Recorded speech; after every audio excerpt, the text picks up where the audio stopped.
atah Adonai Eloheinu melech haolam, asher kedeshanu v'mitzvotav v'tzivanu l'suk b'divrei Torah. V'arevna Adonai Eloheinu et divrei Toratcha b'finu b'fi amcha beit Yisrael, v'niyeh anachnu v'tzeitzeinu v'tzeitzeimcha beit Yisrael. Kulanu yodea shemecha v'lomdei Toratecha lishma, Baruch atah Adonai hamlamed Torah le'amu Yisrael. Amen. Amen. Baruch atah Adonai Eloheinu melech haolam, asher bachar banu mikol hamim v'natan lanu Torato. Baruch atah Adonai noten Torah. Amen. Amen. Okay. So that awkward silence is the deal clincher. It's All gone. right. You're gone again. I don't know what happens here. I can hear you, but I can't see. Oh, there you are. Now you're back. Okay.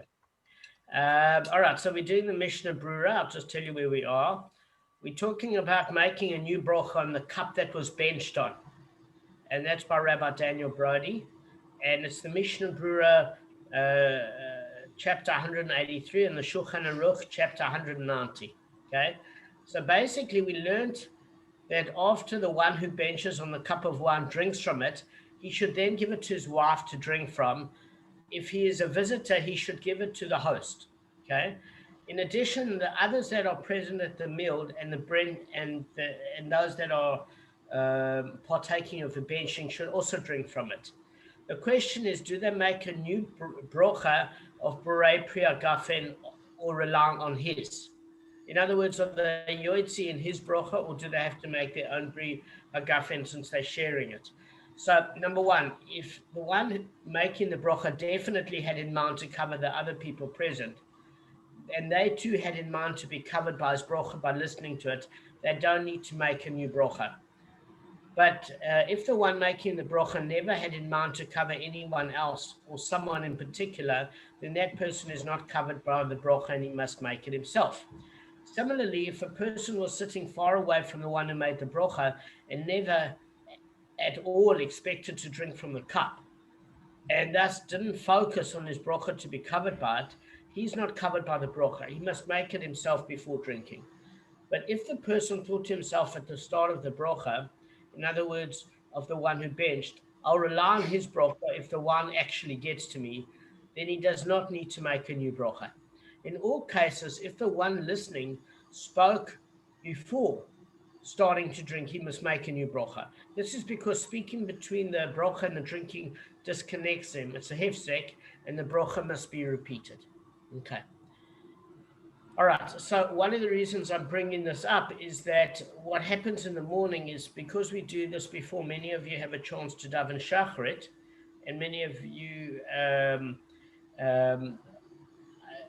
I basically wait for my morning Torah brocha with you guys in order to teach it, and I'm doing it for all of you, for each of you that I'm having in mind, as well as for myself, because it can't be lahavtola, it can't be a brocha in vain that I'm not including myself. Often what happens from a halachic point of view is the one who gives it has to partake in it himself. Do you know what I'm saying? So make a note to Hashem that obviously I want to learn and do the preparation, but the kavanah of the brocha will be when I'm doing it for all of you. So it's important that each of you focus on the fact that the brocha is your brocha, and just to do a main. All right, so we're going to start off. Yeah? I daven before, always daven before the shir, so must I not have in mind to be yotzit? Can I still be yotzit? I say the brocha. If you daven before, that would cover you. If you say amen, then obviously one says an amen to any brocha, even if you're part of a minyan or part of a group. And well done for being a morning person. You're one of the few here. And Marco's chipper early in the morning. I don't know how he does it. The rest of us. Well, I go to get bed about 5 hours earlier than you do. Okay, that helps. 2 o'clock in the morning. I went to sleep at 2 this morning. Yeah, that's why I said 2 o'clock in the morning doesn't help for us. I know. I'm thinking of doing that Torah blessing before I go to sleep at night, so that I'm well prepared. You know what? You want to fall asleep, just listen to one of my shirim. All right, let's get started. How did you know I do that every night? And I sleep so well. I know. I'm going to try tonight. Thank you, Arthur. So we're on 23B. We're on 23B1. Okay. So basically, the mouth of the cow in the damaged party's yard is treated as the damaged party's yard. So there were 4 points that we actually covered yesterday, just in summary. The first point is that basically the person that has a fire has an obligation to lock it up from access. What's deemed reputable access is if it's locked away, generally from human beings being able to get on it. So if you're latching a kitchen door and other people can't get in it, it's sufficient. Because Rav Murray asked if dogs can burrow through it, and it's usual because they, why is it usual? Because otherwise you would pay Keren Tam half payment damages for eating the biscuit the animal would eat. But the very fact that he eats full damages means that it's Shane. And in that particular case, it's usual behavior for the dog to burrow. So what was asked is that if latching doors doesn't keep a dog out, then how's that known as what you call adequate preventative measures? And those accurate preventative measures, adequate preventative measures are what would deem reliable to keep a human out. Does that make sense? Anything more than that, if your dog is Houdini, it's not the coal's owner responsibility. It's the responsibility of the dog owner to know that his dog generally has a habit of burrowing, and therefore he maintains full culpability. It's only if the coal owner didn't take sufficient precautions by locking the door or closing the door where the access was prevented from humans, where he relieved himself of culpability. The other aspect that we learned is that your dog has to consume the biscuit in the yard of the biscuit owner. So if basically we all went over to a third party for a braai, where the third party was baking his biscuits for the group in somebody else's oven, and the dog never ate the biscuits on the biscuit owner's yard, you wouldn't pay for that chain damage. It has to be in the biscuit owner's domain. Okay? Damon, Yeah. well, these biscuits of such a high value that the guy baked 100 biscuits and the dog took a biscuit. I mean, they have such high value that it's that the owner's liable for chain damage. These biscuits, they're very expensive, okay, as you so said. that's you know what I mean? That's a good question. So let's say that it's only using the biscuit as an analogy because generally a coal will stick to the biscuit from the raw dough, and therefore the culpability is when the stack of grain got set alight and you're causing real financial damage. The reason why the chain element is brought in is simply that if you had salmon on the braai at 400 Rand a kilogram and the dog consumed half cooked salmon, you could knock off 800 Rand without 2 gulps. So what happens is these are artificial cases bringing together principles of Shane, fire, Keren time, etc., just to be able to deal with the various aspects. So it's not that the biscuits are worth a lot of money. Okay. In principle, what we learn here is it's not where the food was taken, but where it's eaten that counts. That's according to Tosfot. So that answers the question on the 20th daf, because on the 20th daf, it actually brought about what you call rolling hay. So is it from a place at which the animal eats, or is it from a place where it actually is grown? I'm hearing a lot of banging in the background. I don't know whose apartment it is. Okay. So basically, that answers the question. Now we're hitting another section. And that section is as follows. There's going to be a discussion that's going to come up to state, well, is it considered when it says, let the master stay to the owner of the biscuit, what is your bread doing in the mouth of my dog? In other words, you come to me and you say to me, you owe me because your dog stole food from me. Okay, you come over to my premises and my dog is back in my premises. Okay, and then in that particular case, I accuse you. Guys, can you hear me? You can unmute yourselves, Kev. Yeah, we can It's hear not you. perfect. Clear. Okay. So what I was going to say is, let's just take a real case. Michael's the only one with the dog. So say Paris goes next door and steals a a piece of food. Then the owner comes to Marco and says that your dog stole my piece of food. In that particular case, Marco could turn around to them when they came into Marco's home and say, well, what is your food doing in my dog's mouth? What is that actually analogous to? Is Marco saying, listen, you it's no longer on your property. If you caught my dog on your property, you would have a claim. But you were partially negligent, because if you allowed my dog to eat in your yard and my dog currently isn't in your yard, I'm not actually responsible. The dog is now in my premises. So you have to take partial culpability for the fact that you allowed an animal into your yard. And at the time when the animal is eating, it's in my yard. And therefore, I'm not responsible for damages. Now, there's a side point that comes on here that's part of an entire Gemara discussion. So what is that? It's saying the Gemara now presents the inquiry that is just sought to resolve, and the discussion of the inquiry engendered. So they inquired, is the mouth of a cow who is the damaged party's yard treated as the damaged party's yard, or is the damager's yard? So what this basically means is as follows, is that the inquiry is application beyond the law of shame, where one is liable only in the damaged party's yard. So the Mishnah, this was in 9b, teaches that one is not liable for damages, even for willful acts of caring that the animal inflicts on one who trespasses into the domain exclusive to the damager. So this principle is also taught in shame. So basically what it's saying is as follows, is that it's asking a question, is that Marco owns the dog Paris, right? So whatever Paris has in its mouth actually now is Marco's possession, because it's in the damages party's domain. Why? Because Paris's mouth is the domain of the dog. And who owns the dog? Marco. So therefore, how do we have a case of culpability for Shane when in fact the mouth of the damager is an extension of the dog and the dog is owned by Marco? So what it's actually saying is that Marco, are you following? Yeah. Sorry, just repeat.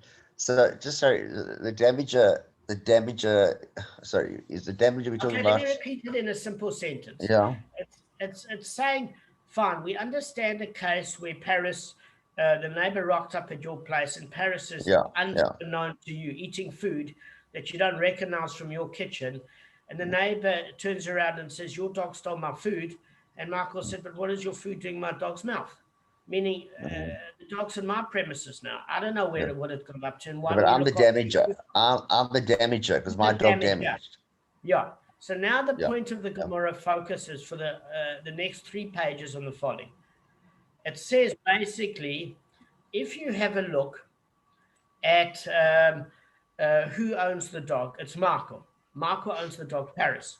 And since Marco owns the dog's anatomy belongs to Marco. Why? Because Marco has to pay for any vet bills. If the dog suddenly has rotting teeth and the dog has halitosis, who's taking it to the vet and picking up the 1,000 Rand vet bill? It's Marco. So therefore, since the dog belongs to Marco and the anatomy belongs to Marco, the food that is in Marco's dog's mouth actually belongs, Stephen? It actually belongs to Marco. So therefore, we won't have a case that we can see offhand where it's in the damaged party's yard. Why? Because the minute the food's in the dog's mouth, it's considered in the damages party's domain. Can everybody understand that or not? So I can just be clear. Yeah. Okay, so what I'm saying is this. Marco owns the dog Paris. Yeah. Marco, if his vet bill has to pay, Marco, I know you got it. I'm just repeating it for 1 or 2 people that don't know. So Marco has to pay vet bills for anything that goes wrong with his dog's anatomy. Therefore, food that is in the dog's mouth is actually always in the damager's domain, even if it's on the damaged party's yard. So therefore, Marco's claim could always be, but what is your food doing in my dog's mouth? So what we're going to study now is how do we actually work out culpability? So I'm going to fly through this because to me, it seems it seems obvious, but so we're saying, is the mouth of the cow who is the damaged party's yard treated as the damaged party's yard or as the damager's yard? Now, the reason I'm explaining it with this analogy is I had to actually read it again and again and again, because it's not that clear when you read it from the Gemara. I had to listen to Rabbi Cohen, I had to read it again. So the analogy I just gave you is in a nutshell what we're dealing with. Okay. If you say it's treated as the damager's yard, then how do you find a case where the merciful one in his Torah obligates a person for damages done through shame of the animal? In other words, if we're saying you're always going to have a case where if an animal goes into somebody else's yard and eats, that's a case of shame. So if you want to say the anatomy of the dog is always belonging to the owner of the dog, and therefore it's the damager's property, in the point that it's at the dog's mouth, where would you ever find an applicable case of shame? Surely the case of shame is when it's in the damaged party's yard. So the Gemara answers as follows, right? The Gemara answers, Rav Mari, the son of Rav Kahana, said, the Torah obligates one to pay for shame in a case where the animal rubbed herself against a wall for her own gratification, thereby damaging the wall, or she soiled fruits by rolling herself on top of them for her own gratification. Meaning, if you look at the Torahs of shame alone, that would explain it. How would it explain it? Because there we're not talking about the anatomy of the animal, of it being in the damaged party's mouth, damager's mouth. Of that. So there we're taking a case of rubbing against a wall or soiling fruits by rolling on it. In that case, if you look at the two Torahs of shame, that particular case is external to the animal's anatomy, and you can never claim that it actually has to do with being in the dog's mouth, which is the damager's yard, so to speak, because Marco owns the animal. Does that make sense? So Rav Mari basically gave two examples using the Torahs of shame to prove that shame definitely does exist, where the animal's body causes damage. So the Gemara challenges this explanation. Mazutra objected to it, but I need a case in which fulfills the condition as the tooth destroys until completion, and this is lacking in Rav Mari's case. Okay, so Rav Mari interprets it differently. Why? Because this particular verse is in Kings book 1, chapter 14, verse 10, and it's a proof on Shmot, chapter 22, verse 4. And basically what it's saying is that there's nothing left of the damaged item. A case of shame is, we learned this in 3b, by the way, is when an animal ate until its completion, until there was nothing left of that particular product. So what basically what the case is Rav Zutra is saying to Rav Mari, but I don't understand. When you're taking a case of the Torahs of shame, where the animal rubs itself against the wall, unless it actually broke the wall and it just slightly damaged it, that's not a case which fulfills the biblical edict or the phrase in Kings, which says shame would basically destroy an object until completion, until full destruction. Remember, we learned about this. We learned 3 verses, and it consumes. It's talking about in Kings when Hashem will destroy the enemies of Klal Yisrael, and it says it will consume until its very end, etc. So Rav Zutra says to Rav Mari, what are you talking about? Because in the case of the wall, or in the case of fruits, there's still something left of the wall. So how would this fulfill the case? We understand in the case of shame where the animal ate, because it consumed the fruit totally, and basically what it did is the excrement, as the one verse said, when there's no longer left but excrement, this was a proof for shame. So how's this fulfilled in the wall? Very simply, it says, if you have a wall mural, Rav Mari would say to you, if you have a wall mural, in those days, the art, many people in their homes would have those walls painted. And if an animal came and rubbed itself against the wall, destroying the artwork, where you could no longer recognize the artwork, that would be a full case of shame, where even if the wall didn't fall down, it would actually damage the artwork until it wasn't of value or recognizable anymore. Does that make sense? And then if you look at a case of fruits being soiled, we're not talking in a case where the jungle oats just tasted very horsey. We're talking a case where the animal actually rolled in vegetables where you couldn't discern the squash strawberries from the mud. In other words, there's no financial retrieval whatsoever. So when the animal rolls in it for physical gratification, that would also be a case when it was destroyed. And this answer was given by Ravina. So the Gemara defends Rav Murray, and Ravina says what Rav Murray meant to say is the animal rubbing against a wall in a case where it rubs out images that are on a wall. And Rav Ashi says what Rav Murray meant by the animal soiling fruits is by rolling on them is the case where it presses fruit into the mud so that they're irretrievable. So the Gemara seeks to resolve this inquiry, and it's bringing in a Gemara from Sanhedrin. I don't know if Gavin learned this. I think Gavin, I don't know if you joined us with Sanhedrin at 76b. Were you part of Sanhedrin at 76b? I'll be honest. No, it sounds too early for me. Okay, so what we're dealing with here is we're dealing with a I don't think case so. of a death penalty case, and we're using this to try and see if we can resolve the inquiry. Come learn a proof from the Mishnah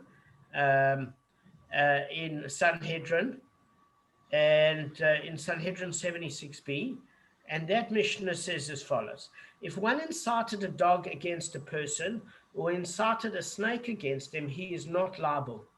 So the Gemara explains who is not liable to pay damages to the injured victim. The Mishnah apparently means that the inciter is not liable, but the dog's master is liable to pay for the damage. Accordingly, Sorry, the what do you mean Gemara... by inciter? Sorry, inciter. Sorry, inciter. Okay, all right. So, sorry. So what happens is I decide I want to collect money from you, Michael, okay? Yeah. And you twice my size. But I've got a dog, I've got a mate of mine's dog, and I walk the dog, and the dog trusts me, and I take it for a daily walk. So I get this idea in my head, halfway between Carisbrook and Snedden Road, that you owe me money and I want to collect the money from you. So what I do is I take this vicious dog that doesn't belong to me, and I decide to intimidate you with it, because I know you lock your home at precisely 8 minutes past 8 in the morning. As you get outside to pick up the newspaper, you get accosted with me and this Rottweiler. And this Rottweiler is going to tear you to pieces. And my intention is now is either to get you to pay for the money or get you eaten. But either way, I feel a certain sense of satisfaction. So therefore, I'm inciting the animal to bite you. Right. Right. I take another case. I take a case where I've handled snakes before in the past. And I know, say, for example, what makes a snake tick. And I know how to irritate it to the degree that it looks accidental and I get it to actually bite and kill a person. In that case, it's the snake's poison that does it. So the Gemara in Sanhedrin wants to know who's liable. Is it the animal's owner or is it the inciter? Right. Okay. So basically, if I come over and I scale your wall and Paris bites me without your permission. Yeah. Okay, say I scale your wall because I want to drop off a birthday present, and your dog bites me, and then I want to sue you. You're going to turn around and say to me, listen, you had no permission being in my premises, and therefore I'm exempt from paying you because it's in the damages yard. You were trespassing. But if your dog was outside and you took it for a walk and your dog bit me, you would be responsible. So here it's saying that why is the inciter of the snake or the dog not liable, and why is the owner of the dog liable? Okay. So we're saying if you say that the dog, in other words, if you're saying that the animal's mouth is treating as the damages yard, then why is the dog's master liable either? Okay, so let's just get this clear. We're trying to bring a proof here to show that whatever's in the dog's mouth belongs to the dog. Okay, the damager. And the person to the dog, and the person that owns the dog is technically the damages master or damages owner. The damage is the dog. And therefore, just like the dog's owner would pay for vet bills or dentistry or anything pertaining to the dog, it's then considered in the damages yard. So the Gemara is trying to find out is on the damaging yard, once it's in the dog's mouth, is it considered in the damages yard because the person owns the animal, or still in the damaging party's yard? So it's is this an inciting case now we're talking about or not? Yes. Yes. And I'll tell you why. Okay, good. Yeah. Okay, cool. Because what's happening is Sanhedrin deals with death penalty cases. Yeah. And this is a case where somebody either dies from the dog bite or the snake bite. Right. So we're saying who is liable for the damages. And it also incidentally talks about financial damage here sometimes as well, because those bites are not necessarily lethal. So some of our cases that we've gotten before are from here. So we're saying the very fact that the dog's master is liable to pay for the damage is proving that in fact that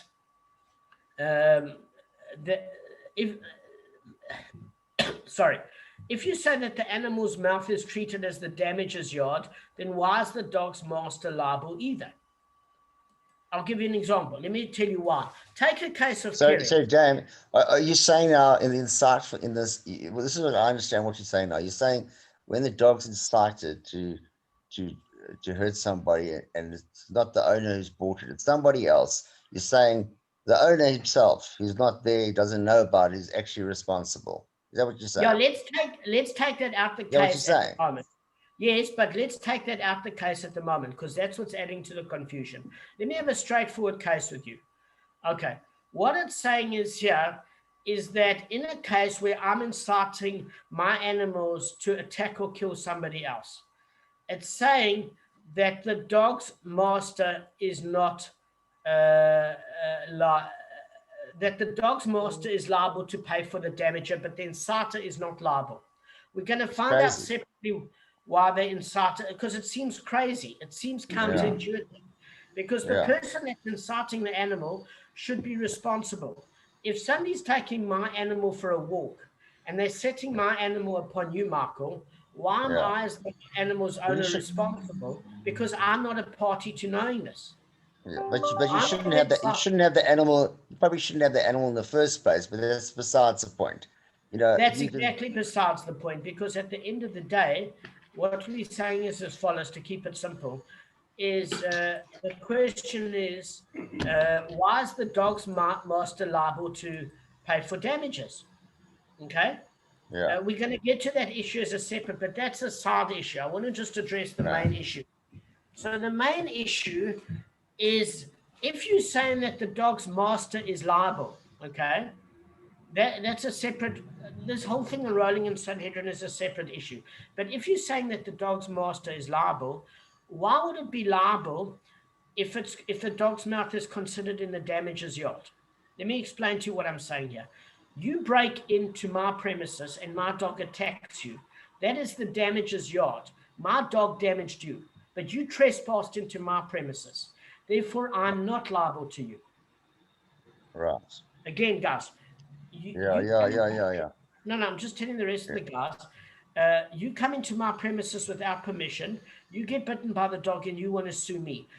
Nobody would see your point of view because you're trespassing into the damages yard. So if we're saying the mouth of the dog is considered the damages yard or the damages domain, because I pay for the vet bills and I technically own the anatomy of the dog, then why is the dog's owner liable in this case? This is proof to show that this is just proof in Bava Kamma to show that the mouth of the dog is not considered the damages domain. That's what it's trying to prove. Why? Because it's trying to show a case where Shane, if eaten in the damaged party's yard, the damage is actually culpable. You can't say that when the dog then consumes the food and it's in the dog's mouth at that point, to say that's considered the damages domain, because when will we ever have a case of Shane being the of? And what is the of is when it actually classically eats the food. Because if my dog eats the food in your domain and the mouth is considered the damager's yard, then where would it ever be a case when you catch the food in the dog's mouth to be a case where I'd be culpable? And one of the proofs it's trying to bring here is when a third party incites the animals that belong to me. It basically says that I'm liable for my animals creating damage to a third party, which proves, just in the case of Bava Kamma, just let's not worry about Sanhedrin at the moment, that if I'm liable, then because I'm liable, it's not then considered my domain. Because if it was considered the damages yard, you would be considered trespassing. Because I would ask, what is your hand doing in my dog's mouth? Do you understand what I'm saying? That's what the Gemara is saying. I think we're gonna have to. Yeah, I'm not sure if. We'll have to go through this again. You're not sure if, guys, do you have any questions? No, I'm just not sure. It sounds like a repetition of, like, the dog's your property, okay? Whether it's in your yard or another person's yard, you're liable. Always, it seems. Or am I wrong? Sorry, Michael, just repeat that again. So because the dog's my property, if it goes to, no, we haven't enough time. We're gonna have Yes, to go no, so Michael, you're correct. That's exactly what it's saying. It's exactly, I'm saying what you're saying now is a contradiction to Shane. That's exactly the point that the Gemara is trying to say. Is that if you say that your dog biting somebody else makes you liable for carrying damage. It means that your dog's mouth is your property. And since you're liable for carrying, if your dog bites somebody else, then why are you not liable for the dog that consumes food in somebody else's yard, if it's your responsibility, the dog, under the auspices of saying, well, the dog's anatomy is considered the damager's yard because it's already in the dog's mouth, and therefore you're not responsible. So what Michael's saying is exactly correct. That's what the Gemara is saying. I understand what I'm saying. Yeah. What? Well, yeah. All right. I think I'm not sure if I understand what you think I understand. Anyway, what I we'll think talk you're about. saying is follows, which is the point of the Gemara, is that if you're responsible for caring, even for a third party, but certainly for yourself, if your dog bites somebody else that you're responsible for, then you can never use a claim saying, what is your hand doing in my dog's mouth? Because that's the most ridiculous argument when your dog bit somebody else, even if it didn't kill them. And therefore, since you're responsible for carrying damage, this is a proof against the claim saying you're not responsible for shame damage in the damaged party's yard by turning around and saying, well, once the food's in my dog's mouth, it's technically my property because the dog is my property. Because even though it's your property, and what it's saying is in a case of caring, if somebody comes into your property, you're not liable. The very fact that it makes you liable for caring damage, you can't claim that the dog's mouth is the same as a dog attacking somebody on your premises. You can't say, listen, the dog is my property because I pay for the vet bills. Therefore, it's equivalent to somebody trespassing on my premises, and therefore I'm not liable for the dog biting them. You can't say that just because the dog is your property. It's equivalent to a trespassing your property. And therefore, you can't use this argument of shame when the dog consumes in the damaged party's yard, saying, listen, it's in the mouth of my dog. I pay for the vet and dental bills of the dog. The dog is my property. It's in the anatomy of the dog. It's in the damager's yard. And therefore, I'm not responsible for the shame damage. That's what it's trying to use. So in other words, you are responsible. Obviously, you are responsible. Yes. Yeah. Yes. So it's saying that the argument doesn't make sense here. Or even if you want to say, but if you say that the animal's mouth is treated as the damager's yard, then why is the dog master liable either? So it's saying, even if you use another argument and saying, listen, we're using an argument here to defend the owner of the dog and saying, in the rest of Sanhedrin, the next sentence is saying, listen, the dog's owner is not liable because he wasn't aware that his dog was used as a tool to injure somebody else, and it was a third party. So if the dog in that dog's owner in that case is not liable, it's not a proof to the contrary. It's just saying that the dog's owner is not responsible because he never incited his animal against somebody else. It was a third party that took his animal for a walk and turned it on somebody else that he was irritated with. And therefore, But is that the ruling? Is that the ruling? Because you said earlier on that the owner was responsible in some mission. No. So in the case of Sanhedrin, it's deemed that if the owner was not aware that his dog was used as an inciter, then how can he be responsible? How can he be responsible? Absolutely. Yeah. Damon, can I ask you two things, Damon? Yeah, sure. First, so firstly, in this example, where the guy goes out and he takes over the dog and he incites the dog, and the owner's not aware of it, doesn't the domain or the ownership kind of transfer temporarily to that guy? That's number one. That's my first question. So maybe ownership transfers temporarily to him. And the other one is when the animal goes into the domain of the damaged party. So now he's trespassing. So once you trespass, then that domain thing falls away. This is what I'm saying. And then, so because you're trespassing, it overrides anything else because you're in somebody else's property. So Correct. it doesn't matter that you're the owner of the dog, because you've changed domains. And once you've changed domains, that new domain takes over the ownership. No. But you're mixing two cases because I might be. Just fix it up for me.